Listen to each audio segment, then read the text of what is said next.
Muito bem, Ezequiel capítulo 1. Um guia para a verdadeira espiritualidade. Ezequiel capítulo 1 diz assim: Aconteceu no 30º ano, no 5º dia do 4º mês, que estando eu no meio dos exilados, junto ao rio Quebar, se abriram os céus e eu tive visões de Deus. No 5º dia do referido mês, no 5º ano do cativeiro do rei Joaquim, veio expressamente a palavra do Senhor a Ezequiel, filho de Búzio, sacerdote na terra dos caldeus, junto ao rio Quebar, e ali esteve sobre ele a mão do Senhor.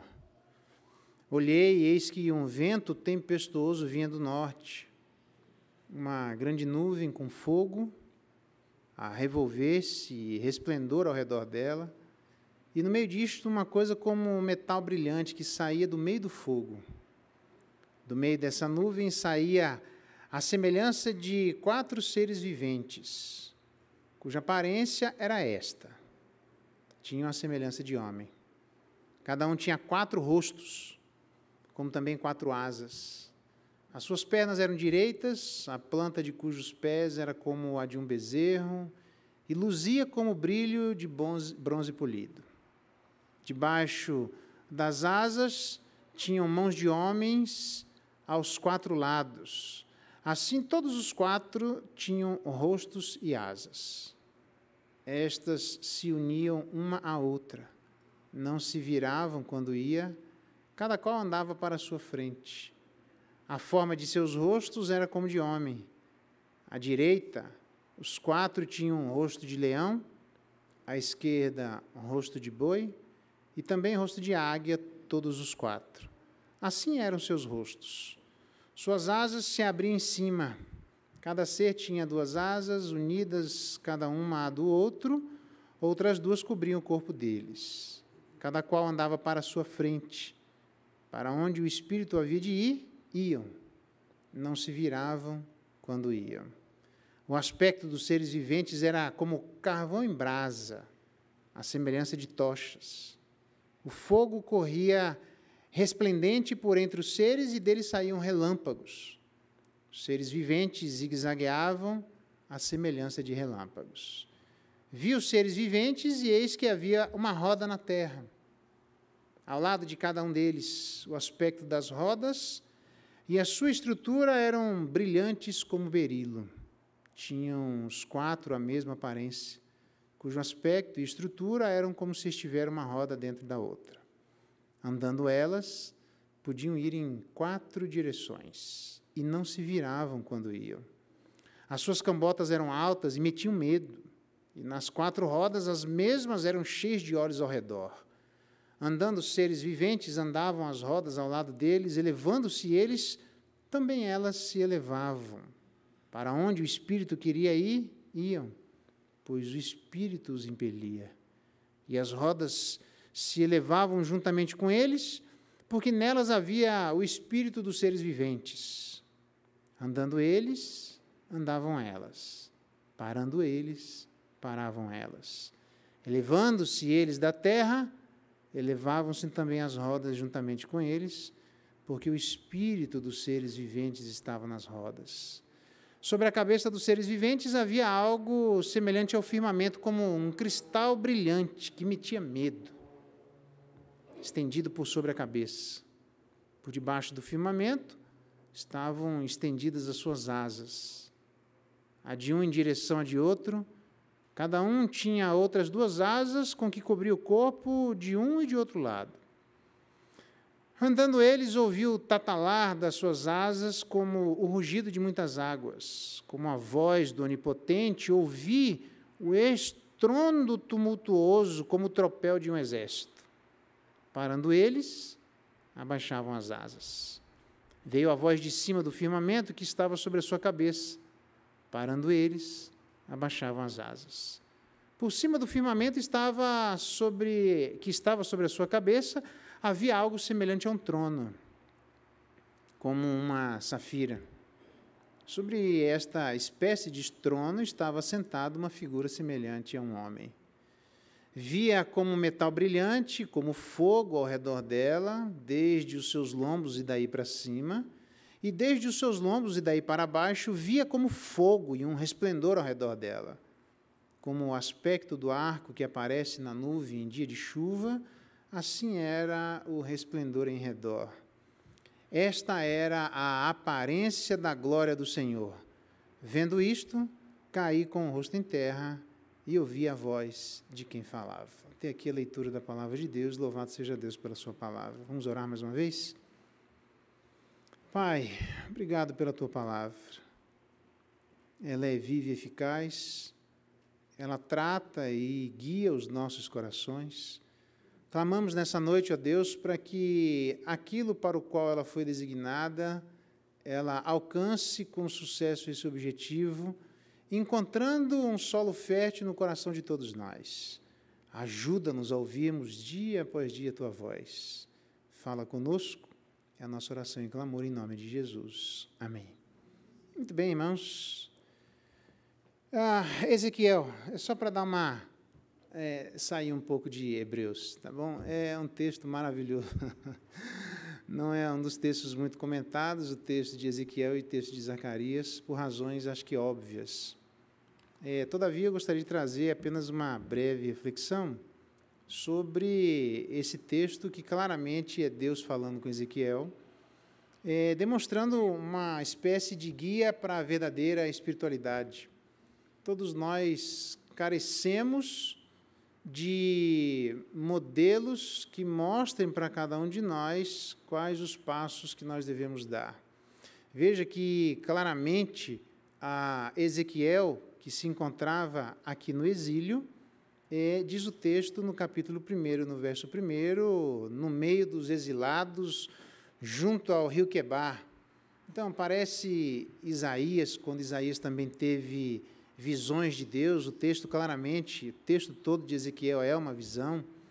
Então mostra que mesmo em meio ao cativeiro, mesmo em meio às circunstâncias onde eles deveriam estar no templo, onde eles deveriam estar adorando ao Senhor, eles estão no lugar que certamente não foi o lugar planejado por Deus para eles, por causa de imensas dificuldades.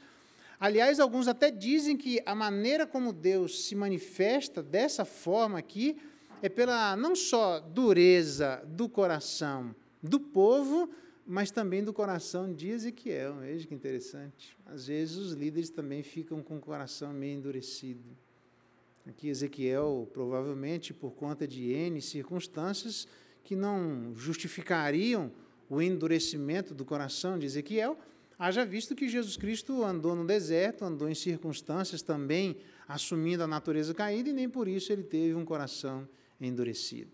Mas, às vezes, os líderes passam por isso, e Deus, então, se manifesta de maneira contundente. Isso é absolutamente claro, a manifestação contundente de Deus a Ezequiel, para que nele tivesse a reação que talvez Deus espera todo o seu povo e de cada um de nós. Que reações seriam essas? Penso que a primeira seria de respeito e humildade. Por quê?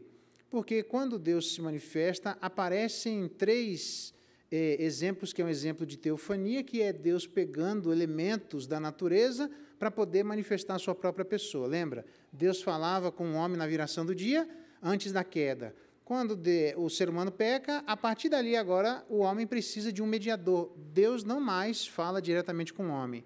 E Deus sempre, através de um mediador, agora numa manifestação progressiva até chegar à pessoa de Jesus Cristo, onde Deus fala com o homem do mesmo jeito que ele falava com o homem antes da queda.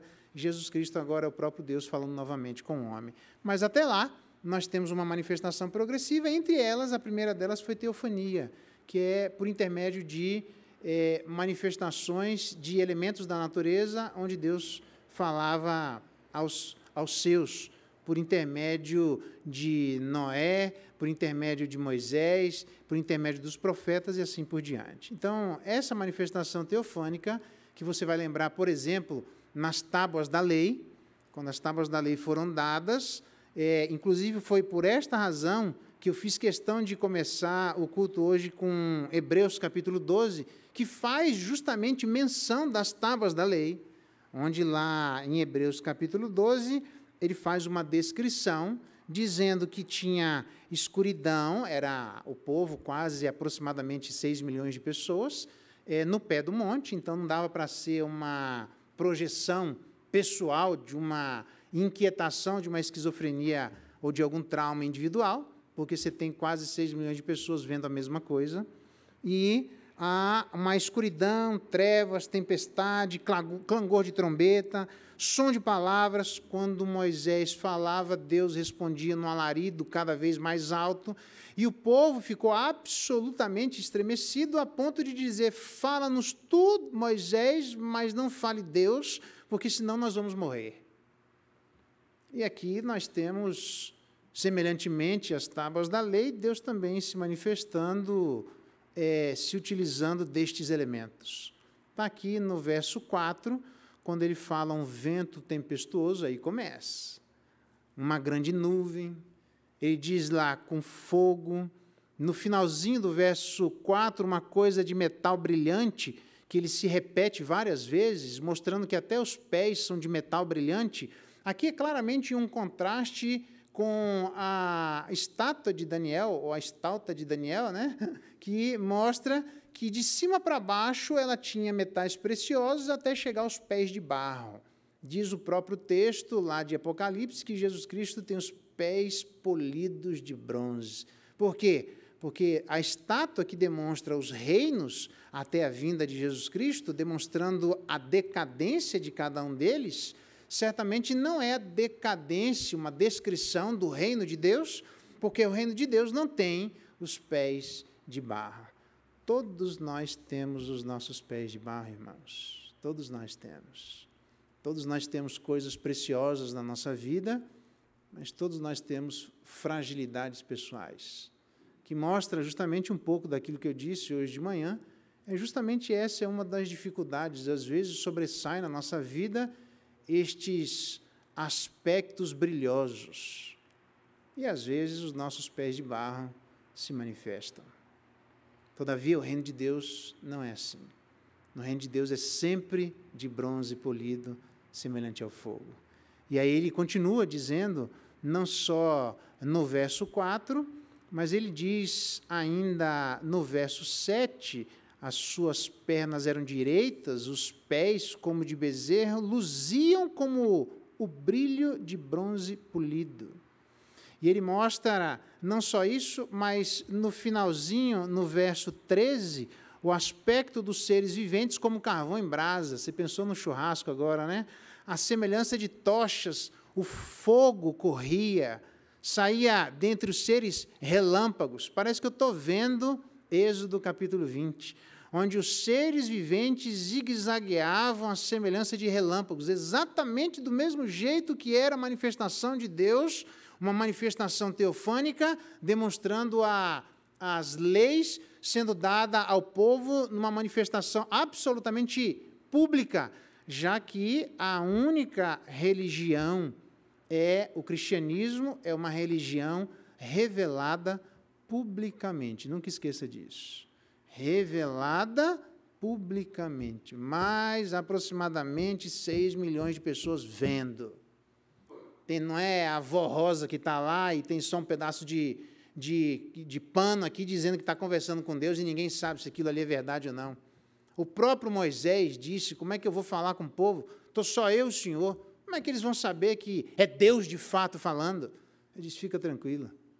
Vai lá e põe a mão, tira a mão, joga o cajado, tira o cajado. Quando ele fez, imitaram a mão de Deus, os próprios magos daquela época, e eles mesmos, na terceira intervenção divina, puderam dizer assim, isso a gente não pode fazer, porque é o dedo de Deus.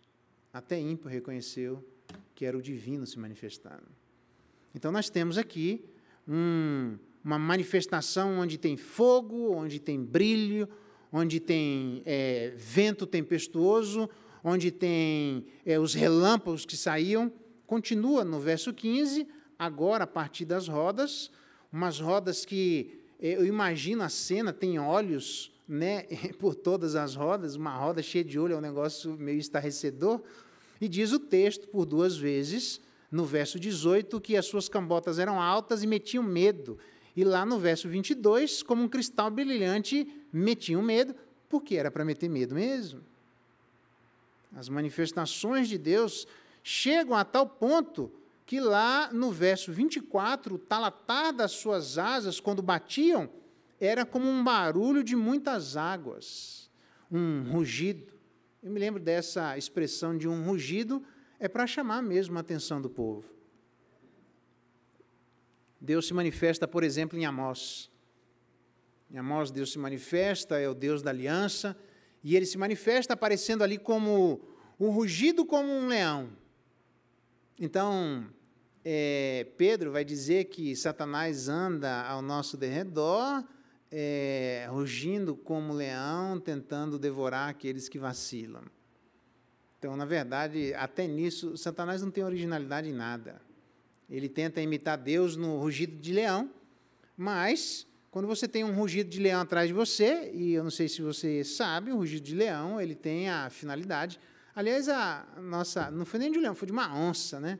Mandou lá, a minha cunhada, mandou um áudio para nós aí, lá da fazenda, lá em Porto Velho, lá na fazenda, bem cedinho, 6 horas da manhã, eles conseguiram gravar na sede o rugido da onça, lá bebendo água, onde eles vão pescar, e eles me chamaram para pescar, eu disse, eu já entendi o recado. E eles conseguiram gravar, e quando a onça fica rugindo, fica tudo absolutamente em silêncio. Os bichos não fazem absolutamente nada. Por alguma razão, Deus colocou uma relação entre o rugido da onça, que não é o rugido do leão. Porque quando um leão bravo ruge, a ideia é que a sua vítima, literalmente, fique aterrada, de medo, paralisada, para que ele se utilize dessa estratégia e da sua paralisia para que ele possa atacar e acabar com a onça, com a sua presa. Então, eu fico imaginando aqueles que olham para trás e pensam que tem um rugido de um leão e diz assim, sai, Satanás. Você tem certeza que é Satanás que está atrás de você? Tem certeza que não é Deus? Tem certeza que não é ele que está rugindo como leão, tentando chamar a atenção? Será que Deus precisa rugir como leão para a gente ouvir? Pois é, aqui em Ezequiel, ele precisou fazer coisas, mas lá em Amós também. Por 3 transgressões e por 4, ele dá uma lista de coisas que demonstram que as nações estavam longe de Deus, mas ele também dá, a partir do finalzinho do capítulo 1, início do capítulo 2, um dia eu vou pregar em Amós, onde ele mostra que, por 3 transgressões de Jerusalém, por 4, o próprio povo de Deus, não só as nações, estavam bem longe de Deus. E Deus está rugindo, dizendo, olha, eu vou cobrar de todo mundo, inclusive do meu próprio povo. E lá no Novo Testamento diz que a gente não deve estranhar, porque se é difícil que o próprio povo de Deus seja livre, porque o juízo começa por ele, pela própria casa de Deus, imagina aqueles que estão fora. Então, Deus está chamando a atenção do povo que está exilado e também chamando a atenção de Ezequiel através dessa manifestação teofânica, onde metia medo, de fato, esse talatar, esse rugido.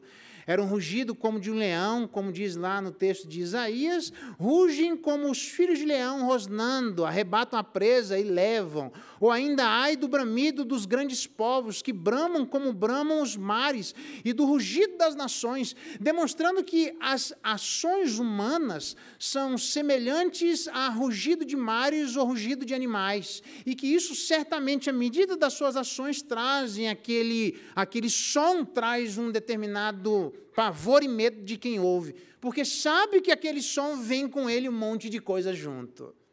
Imagina aquelas nações ouvindo o talatar daqueles cavalos andando, sabendo que as nações eram como os caldeus que amealhavam e ele pegavam aquilo que não era dele e simplesmente eles aumentavam a quantidade de bens que eles possuíam, acabando com a raça daqueles que estavam diante deles, e eles estavam sendo levantados por Deus. Deus fez isso várias vezes na história da igreja, e eu fico imaginando que Deus mesmo diz, olha, quando vocês ouvirem um povo que fala de uma face dura. Eu falei sobre a face, né, no encontro de casais. Um povo de face dura, de língua estranha, saibam que é Deus falando com vocês. Então, eu fico imaginando quando chegava alguém falando um idioma diferente, com uma cara dura e caindo matando em cima do povo de Israel. O povo de Israel sabia que era Deus que ia conversar com eles. Por alguma razão, Deus faz isso de maneira progressiva, e ele diz ainda, né, esse rugido que é comum aparecer no Antigo Testamento, ele diz lá no verso 26 em diante, quando aparece a figura de um homem, mais uma vez, no verso 27, um metal brilhante como fogo. No finalzinho do verso 27, os seus lombos daí para baixo como fogo. E o finalzinho do verso 28, então Ezequiel entendeu com quem ele estava conversando, porque era a glória do Senhor, era Deus falando. E Ezequiel cai sobre a terra.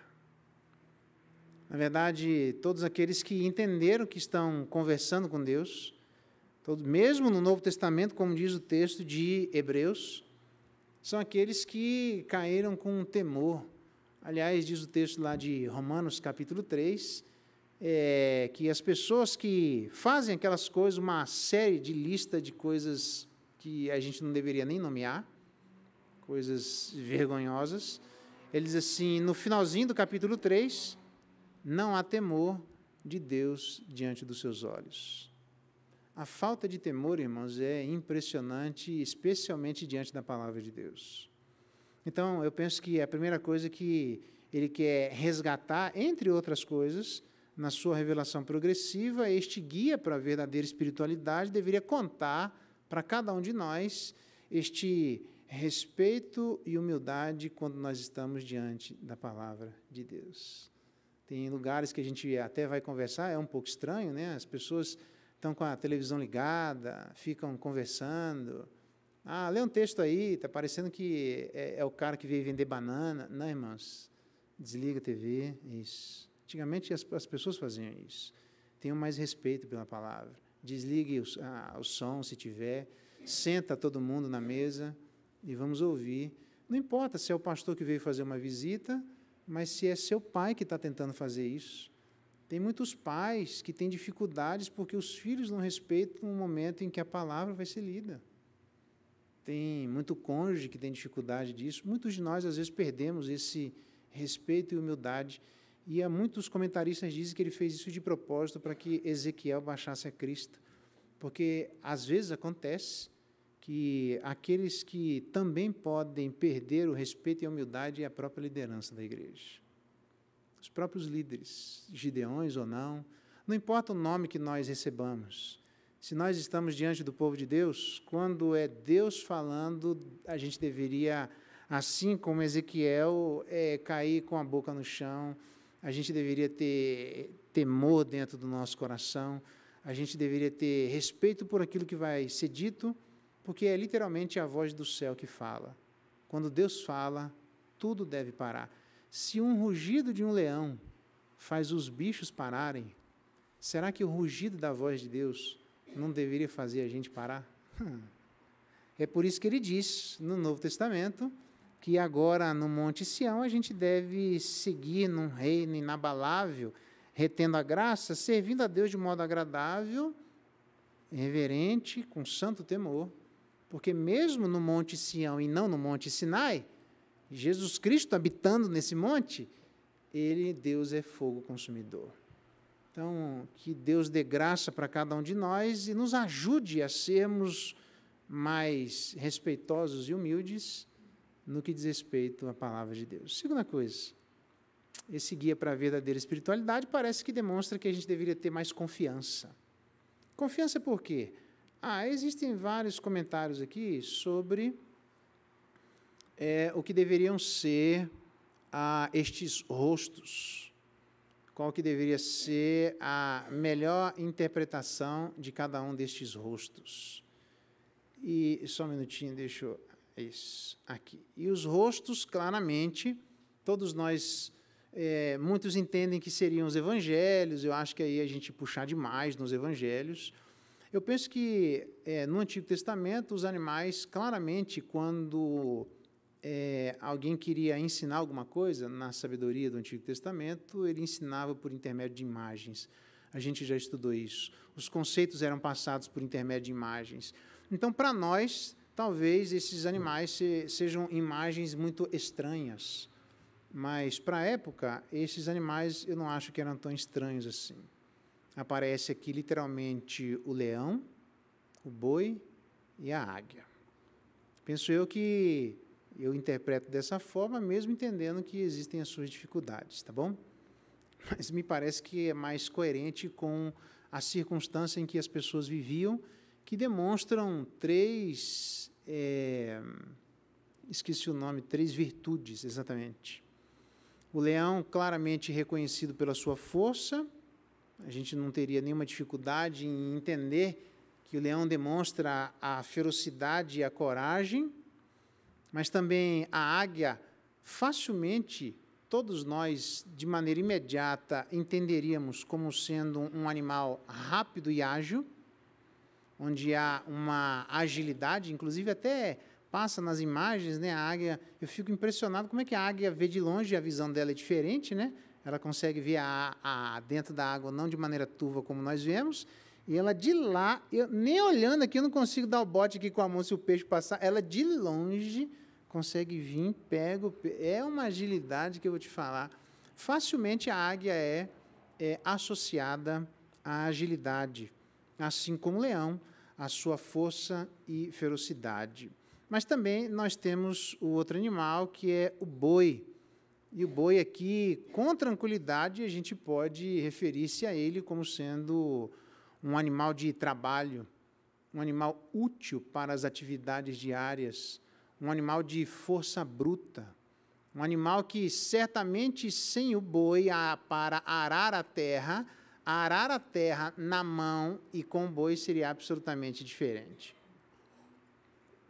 O que significa que estes três animais, o leão mostrando a sua força e coragem, a águia mostrando a sua agilidade, e o boi mostrando a sua utilidade diária e a sua força bruta, termina essa imagem com a imagem de um ser humano.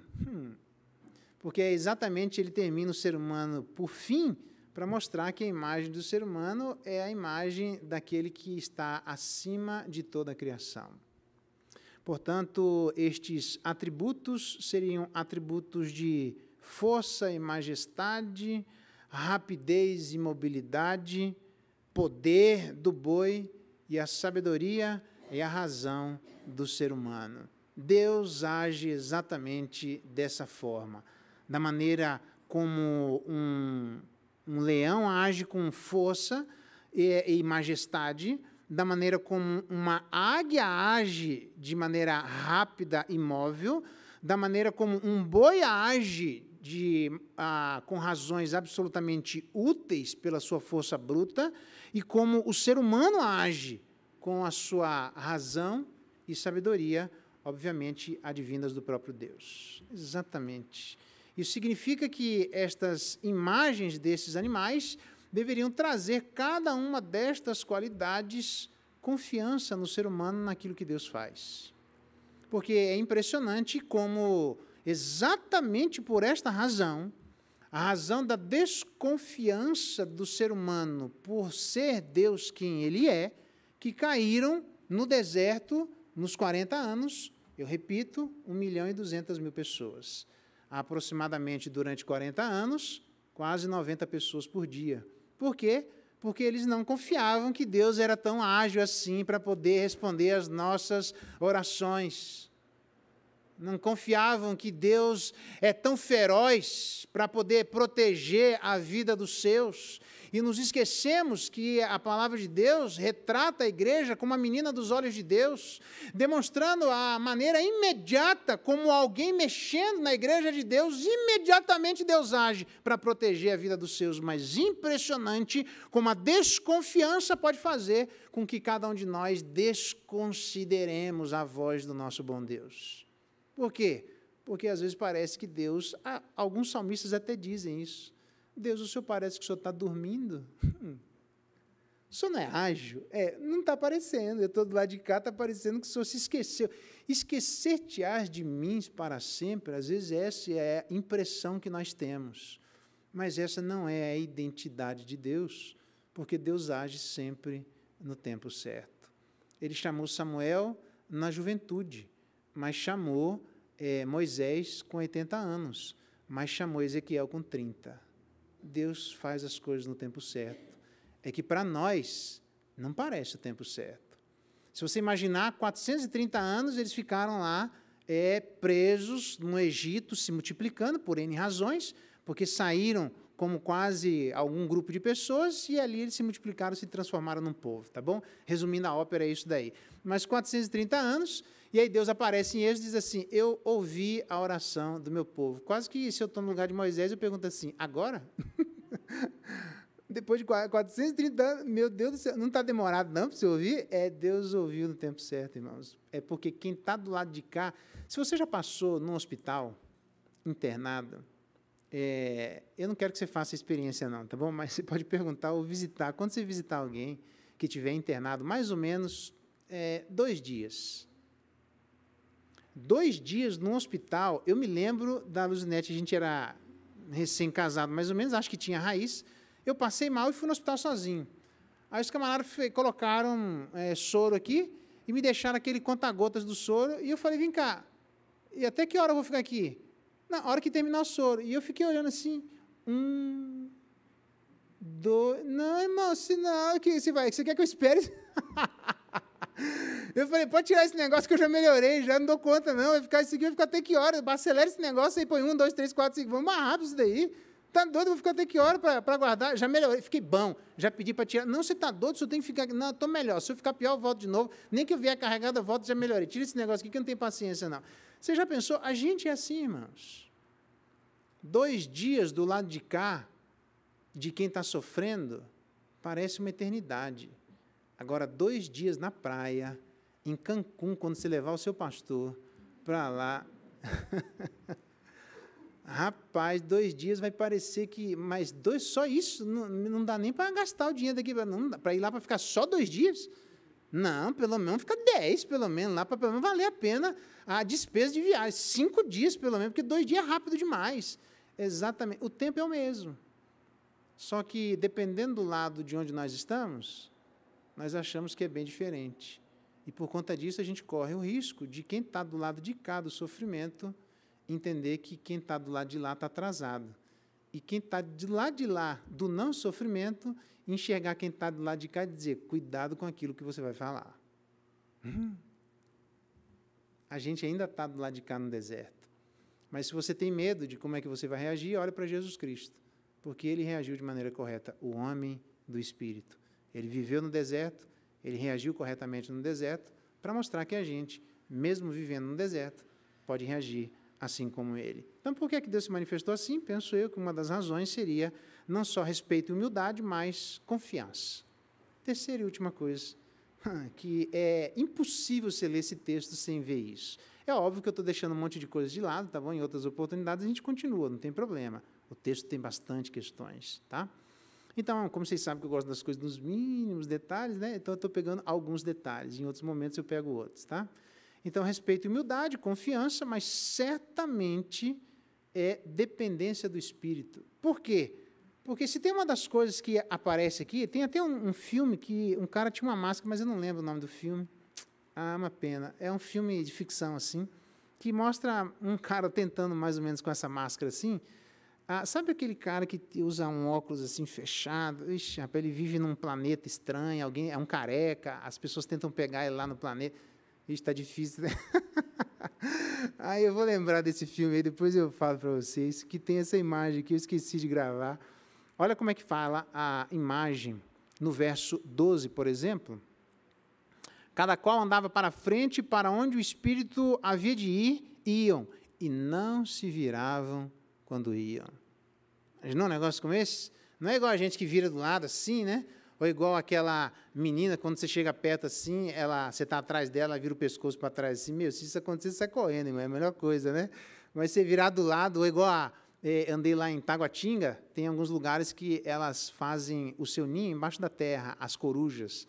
Em alguns lugares tem algumas corujas lá, aí você vai andando, é muito engraçado, você vai chegando perto, ela vai olhando para você, assim, e ela vai virando o pescoço, e ela consegue virar mais do que nós imaginamos, mas é um pescoço só e uma face só. Aqui, cada lado tinha uma face, de modo que não havia necessidade de virar imediatamente, como se todos os lados iam para frente. É um negócio impressionante. Essa máscara desse filme fazia exatamente isso, né? É importante existir não só isso, mas também as rodas, né? Onde no verso 20 ele se manifesta dizendo assim: para onde o Espírito queria ir, eles iam, o Espírito os impelia. As rodas se elevavam, parece a manifestação teofônica de Deus, quando ele está no deserto, e diz o texto que quando Deus se levantava, ora com uma coluna de fogo, ou ora com uma coluna de nuvem, lembra? Quando Deus se levantava e andava, o povo se levantava e andava junto. Quando a coluna parava, todo mundo parava e todo mundo ficava esperando Moisés falar com o povo, com Deus. Tá? Então, é exatamente o que está acontecendo. Ó. Para onde, verso 20, queria ir, iam, o Espírito os impelia.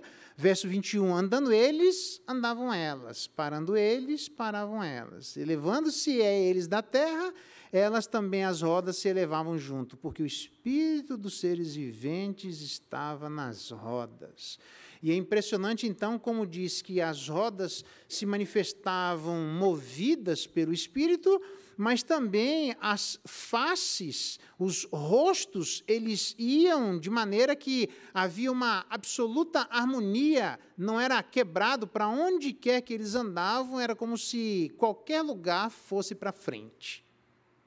Isso significa que havia uma absoluta harmonia entre o céu e a terra.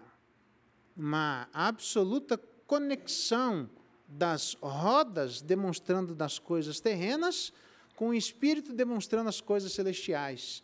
E tudo aquilo que as rodas faziam eram movidas pelo Espírito. Eu já expliquei a razão disso, né? Mas uma das primeiras ações de Jesus Cristo na terra foi impelido pelo Espírito ao deserto para ser tentado. É igualzinho. Então, o que significa isso? Significa que as imagens que nós vimos anteriormente, mostrando a devido respeito e humildade, demonstrando a confiança, mas creio eu que a gente deveria aprender, isso todos nós precisamos aprender, a dependência do Espírito. Porque, claramente, o que acontece aqui é um movimento das rodas e das faces movidos pelo Espírito. A gente não gosta muito de falar, a gente é presbiteriano, tá? A gente parece que tem medo de falar do Espírito Santo, tem medo de falar do homem do Espírito. Eu falei do homem do Espírito lá para a igreja, mandei um abraço de vocês, quase saiu fogo lá daí, né, na igreja Assembleia de Deus de Sobradinho, porque eu não tenho medo de falar do Espírito Santo e a gente não precisa ter medo de falar das nossas experiências espirituais, porque Deus ainda fala, irmãos. De maneira ordinária ou extraordinária, Deus ainda fala, de maneira ordinária pela sua palavra, mas sempre é de maneira extraordinária, porque se Deus não abrir, como ele abriu o coração de Lídia para entender as coisas que Paulo dizia, são letras mortas. Quantas pessoas leem a palavra, elas não significam absolutamente nada. Quantos de nós fazemos esforços enormes, imaginando que através do nosso braço e da nossa força a gente conquista as coisas, e nós nos esquecemos que ele estava aqui no 30º ano. Estava lá do lado do rio Quebar, no meio dos exilados. Quem sabe Deus se esqueceu de Ezequiel e Deus aparece a Ezequiel dizendo: é agora que eu vou falar com você, porque eu preciso de você para atingir a vida do meu povo. É o Espírito de Deus que ainda age, mesmo em meio aos exilados, mesmo em meio a circunstâncias tétricas, circunstâncias que mais demonstravam desobediência do que obediência. Deus diz: é lá porque a minha mão não está encurtada que não possa salvar. Deus não é somente um Deus de perto, Deus é também um Deus de longe. E nesse sentido, se Deus também é um Deus de longe, não somente um Deus de perto, Deus sempre é um Deus de perto. Então a gente precisa aprender, com todo respeito, todos nós, eu estou no mesmo barco, a depender do Espírito. É tão difícil depender do Espírito, é tão difícil a gente viver essa vida espiritual. Cuidado, porque parece que mais a gente está fazendo as coisas por nós mesmos, pela nossa inteligência, pelo nosso braço. Isso deveria se manifestar na vida de um povo que ora, de um povo que ajoelha, de um povo que respeita quando a palavra vai ser lida, de um povo que entende que as coisas são espirituais, de um povo que entende que nós somos passageiros, de um povo que entende que nós não sabemos quanto tempo nós viveremos aqui, de que todos nós entendemos que tudo aquilo que Deus dá a nós, Ele nunca está pensando exclusivamente somente em nós, de que nós precisamos aprender a ser generosos, porque a vida está passando e nós podemos, graças a Deus, Deus está agindo e Ele podia fazer tudo sozinho, mas Ele está chamando a vida da sua igreja, todos nós, para fazermos parte da gloriosa obra que Ele mesmo está realizando na face da terra. É uma bênção de Deus ser usada por Deus. Eu termino as minhas palavras com as palavras de Átila. Eu gosto sempre de me lembrar que foi um dos padrinhos do nosso casamento. A Átila tinha o dom de evangelismo, um presbítero como eu nunca vi igual, porque tinha alguma coisa singular, não é desprezando os presbíteros. Eu nunca vi o que a Átila tinha. A Átila andava no meio da rua, ele evangelizava, trazia as pessoas na igreja, as pessoas se convertiam, choravam, faziam profissão de fé, viravam líderes e estavam no meio da igreja. A Átila era um homem usado por Deus por onde ele passava. As pessoas iam cobrar, porque ele era gerente de um determinado departamento, e elas saíam de lá chorando, vindo para a igreja, querendo se tornar membro da igreja, confessando Jesus Cristo como o Senhor da vida delas. Esse era a Átila. Átila virou para mim e disse assim: Geraldo, eu tinha 18 anos. Eu pedi a Luzinete em casamento com 18, né? 19, né? Com 19 anos. Aí Átila disse assim: Geraldo, eu tenho o que você não tem, mas você tem o que eu não tenho. E eu daria tudo o que eu tenho para ter o que você tem. Eu falei: o quê? A juventude. Eu tenho um dom de evangelismo que eu acho que Deus dá a poucas pessoas, um dom registrado no Novo Testamento. Mas Deus me alcançou, graças a Deus, mas na maturidade eu desperdicei muitos anos da minha vida, joguei fora. Aliás, até relatos de pessoas que se convertem, bem com 70, 80 anos, relatos reais, de a pessoa chorando, e as únicas palavras que ela consegue dizer é: desperdicei, desperdicei, desperdicei. Por quê? Porque ela vai para o céu como nós vamos. Mas ela desperdiçou os anos da vida dela que ela poderia ter gasto em prol do reino de Deus. E a Átila disse para mim assim: você teve o privilégio, e é verdade, graças a Deus por isso, e é só graça, de ter sido chamado na juventude. Portanto, uma das palavras de Paulo que é: eu me gastarei e me permitirei gastar em prol do reino de Deus. Deus está chamando cada um de nós para isso, irmãos. Para confiarmos no Espírito Santo de Deus e para nos permitirmos gastar. Não importa quanto tempo de vida ainda nós tenhamos. O que importa não é o quanto, mas o que importa é como nós viveremos. E a grande pergunta é: o dia que Deus chamar você, e certamente Deus vai fazê-lo, e eu estarei lá para poder pregar no velório. Fica tranquilo, porque eu tenho muita gente ainda para pastorear e eu ainda vou demorar um pouco. Né? Mas quando chegar esse dia, o que é que você gostaria que eu dissesse no seu velório? Essa é uma boa pergunta. Falando sério para nós, o que é que você gostaria, eventualmente? Eu sei o que eu gostaria que você dissesse no meu velório, se isso acontecer. Apenas dissesse assim: João Geraldo, alguém que andou com Deus. Para mim, estou satisfeito. Alguém que gastou sua vida com Deus. Alguém que tentou, com as suas limitações, ser amigo de Deus. Alguém que se deixou gastar em prol do reino de Deus. Alguém que tentou ser a boca de Deus. Alguém que tentou ser a mão de Deus. Alguém que tentou ser o coração de Deus. Nem sempre ele conseguiu, porque ele tinha os pés de barro, como todos nós temos. Mas é alguém que, como Enoque, se Enoque conseguiu, mesmo que depois o mundo quase acabou, não depende do resultado que virá, depende da nossa vida de querer andarmos com o Senhor.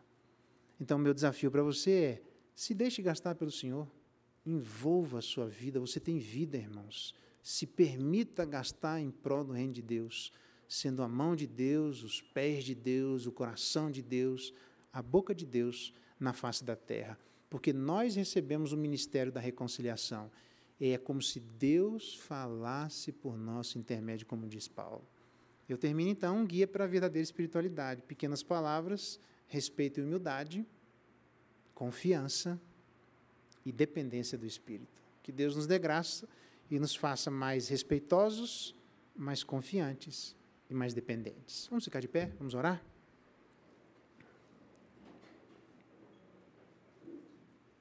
Pedir ao nosso irmão presbítero Misael. Misael, pode orar por nós, Misael? Vir aqui na frente.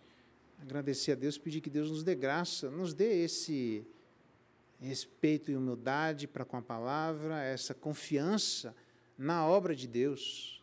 Confia, irmão, confia que Deus vai dar graça, confia que a obra de Deus vai continuar. Nada vai parar a obra de Deus, ninguém pode parar a mão de Deus. E, acima de tudo, que essa igreja e todos nós, gideônicos ou não, sejamos dependentes do Espírito Santo. Vamos orar? Senhor Deus, nós louvamos o Teu nome por essa noite, por estarmos aqui juntos. Senhor Deus, estudando a Tua palavra, ouvindo a Tua palavra, Senhor Deus. E nós queremos Te pedir, nesse momento, que o Senhor nos dê a cada um a visão de si mesmo, a visão do Deus verdadeiro, do Deus único, do Deus todo-poderoso. Amém, Deus. Do Deus que, de uma forma milagrosa, nos trouxe até aqui, a este lugar, que se revelou a cada um de nós. É verdade. Ó Pai, que essa revelação do Senhor ao nosso coração, Senhor Deus, seja algo definitivo na nossa vida. Amém, Pai. Senhor Amém. Deus, seja algo transformador, marcante, que seja algo que nos leve a mudar aquilo que nós somos intimamente, É verdade, Deus. a mudar a forma que nós nos relacionamos com as pessoas, Amém, com os Jesus. irmãos, com Amém. a vida. Ó Senhor Deus, que a visão do Senhor no nosso coração, na nossa mente, seja um diferencial para o resto da nossa vida, Amém, ó Pai. Deus. Ó Pai, que seja algo que nos conduza a cada dia à salvação em Ti. É verdade, Deus. Tem misericórdia de cada um de nós, porque devemos começar por aí, reconhecendo que não somos absolutamente nada, É verdade, Pai. mas que o Senhor exalta o pobre, o humilde. Nós queremos, Senhor Deus, ser exaltados pelo Senhor, pelas Amém, Tuas Deus. virtudes, É verdade. ser exaltados por Ti, pela Tua graça, pelo Teu amor que se revela pela Tua palavra, Senhor Amém, Deus. Deus. Nos ajuda, nos conduz, para que o Senhor seja o diferencial da vida de cada um de nós, Pai. Amém, Deus. Em nome de Jesus, nós Te louvamos. Amém.